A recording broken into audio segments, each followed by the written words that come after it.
अतुल सुभाष है। मैं तकरीबन 34 साल का हूँ, बैंगलोर में रहता हूँ। आज मैं सुसाइड कमिट करने जा रहा हूँ। तो मेरा मानना है कि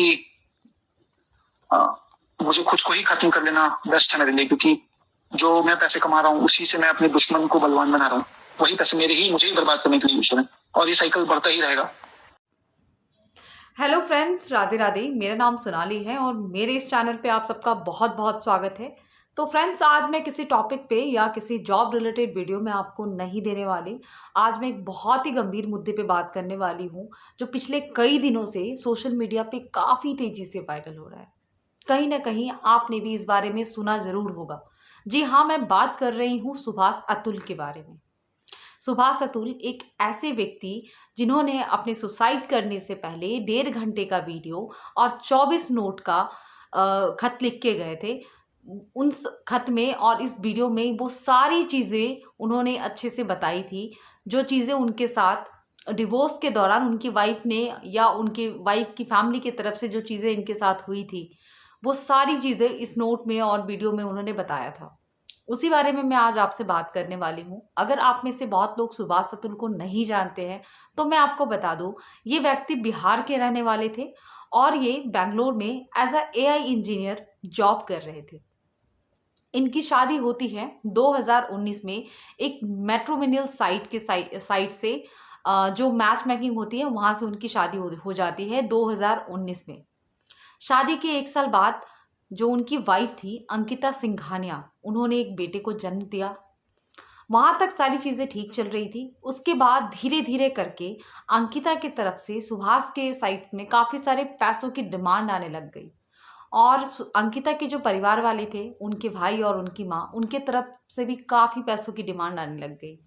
परिवार में सुख शांति की वजह से अतुल बताते हैं कि उन्होंने हर बार उन सारी डिमांड को उन्होंने पूरी करी। ऐसा करते करते काफ़ी टाइम बीत गया और ये डिमांड दिन ब दिन बढ़ती चली गई। बाद में परेशान होके सुभाष ने अंकिता से साफ तौर पे मना कर दिया कि इससे ज़्यादा मैं पैसों की मदद आप सबको नहीं कर सकता। सुभाष बताते हैं कि वो उनके साले को भी बिजनेस में काफ़ी हेल्प किए थे। करीबन करीबन उन्होंने 40 से 50 लाख रुपए तक की हेल्प कर चुके थे अंकिता और अंकिता के परिवार के।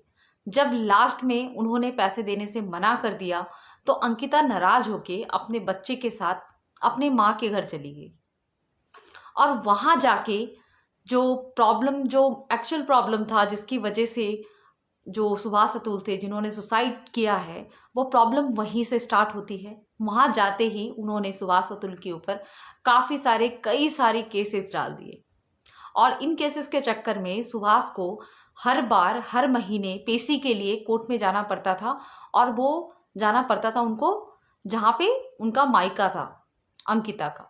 और इस वजह से, इन चक्रों की वजह से उनकी नौकरी से भी उनको हाथ धोना पड़ गया, क्योंकि वो बताते हैं, सुभाष ने अपने वीडियो में बताया है कि 1 साल के अंदर करीबन करीबन उनको 40 से 50 बार पेशी के लिए जाना पड़ा था, जिसकी वजह से उनको काफ़ी छुट्टी लेनी पड़ गई थी अपने ऑफिस से।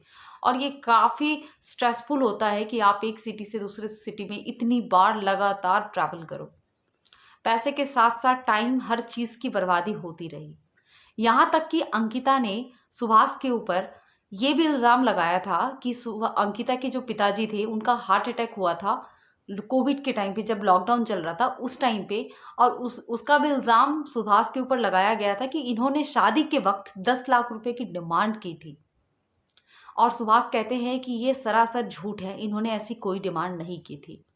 और उनके पिता, जो पहले काफ़ी अरसों से बीमार थे, जिनको हार्ट की प्रॉब्लम थी, उस वजह से उनकी जान गंवानी पड़ी थी उनको, इस दुनिया से वो चले गए थे, ना कि दहेज की वजह से चले गए थे, जो कि एक ऐसा दहेज जो सुभाष ने कभी मांगा ही नहीं था अंकिता से या अंकिता के परिवार से। लेकिन अंकिता ने ये ब्लेम लगाया गया था, लगाया था। ये सारी चीज़ें चलती रहीं। उसके बाद थक हार के जब सुभाष ने अंकिता से, जब उन लोगों की सेटलमेंट हुई, कोर्ट में गए, तब जाके अंकिता ने उनसे 1 करोड़ रुपए की और 40,000 हर महीने बच्चे की मेंटेनेंस की डिमांड की।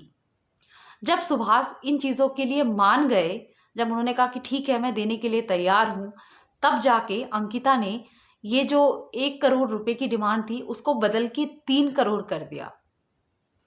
अब आप बताइए कि ये 3 करोड़ रुपए और हर महीने 40,000 देना हर किसी के लिए तो पॉसिबल नहीं होता, जो कि सुभाष के लिए भी पॉसिबल नहीं था, ठीक है?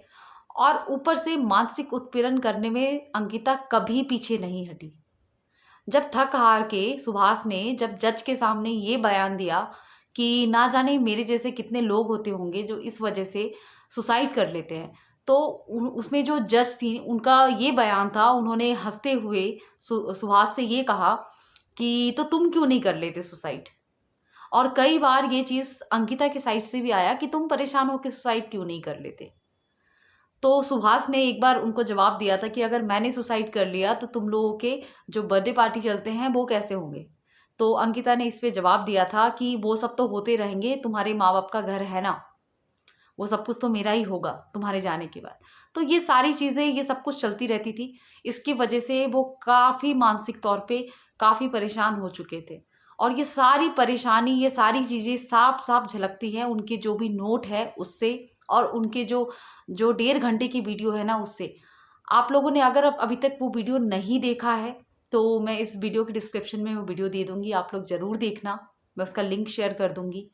और उन्होंने जो सुभाष थे उन्होंने बहुत साफ शब्दों में एक चीज़ मांगी है इस दुनिया में जाने से पहले।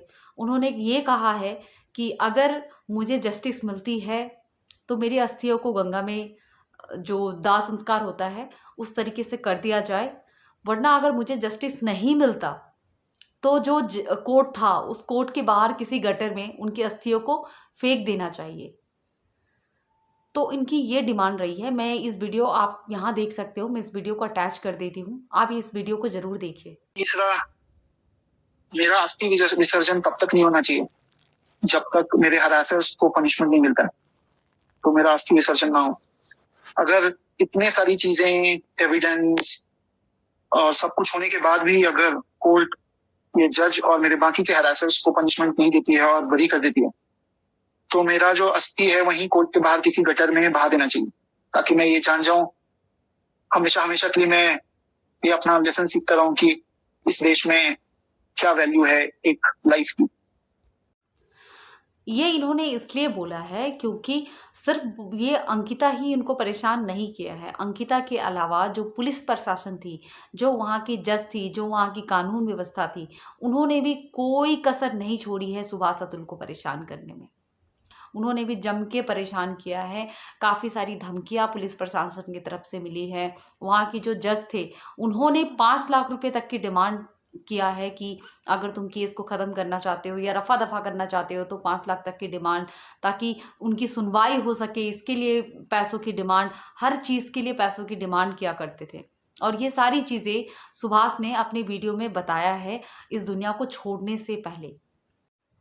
सो फ्रेंड्स, इस वीडियो के माध्यम से मैं बस इतना ही जानना चाहती हूँ कि उन महिलाओं से कि जिन जो सुरक्षा उनके लिए बनाई गई है, जो कानून व्यवस्था उनके लिए बनाई गई है, वो लोग इन चीज़ों का मिसयूज़ क्यों कर रही हैं?